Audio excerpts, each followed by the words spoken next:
Hey guys, ഈ കാണുന്നത് നമ്മുടെ പള്ളിക്കൂടത്തിലെ ഒരു കെമിസ്ട്രി ക്ലാസ്സാണ്.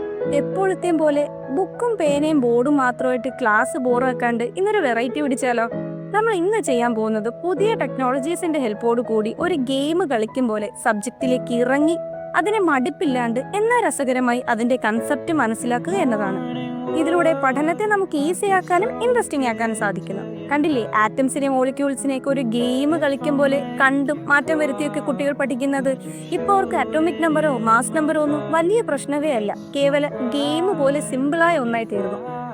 കൂടാതെ ചെറിയ ചെറിയ എക്സ്പെരിമെന്റ്സ് അവർക്ക് മുന്നേ അവതരിപ്പിക്കുന്നതിലൂടെ ടെക്സ്റ്റിലെ ബോറൻ ആൻഡ് ടഫ് സെന്റൻസ് അവർക്ക് രസകരമായ മറക്കാനാവാത്ത മൊമെന്റ്സ് ആയി തീർന്നു. അവർക്കത് ആഴത്തിൽ മനസ്സിലാക്കാനും സാധിക്കുന്നു. നിങ്ങൾ ശ്രദ്ധിച്ചോ, ഓരോ എക്സ്പെരിമെന്റ്സ് ചെയ്യുമ്പോഴും ഓരോ കാര്യങ്ങൾ പഠിക്കുമ്പോഴും അവരുടെ മുഖത്തെ ആ ആകാംക്ഷയും അമ്പരപ്പും ഒക്കെ ഗെയിം കളിക്കും പോലെയാണ്. അതിൽ ഇൻവോൾവ് ആയാണ് അവർ ഓരോന്നും പഠിക്കുന്നത്. The real to way communication.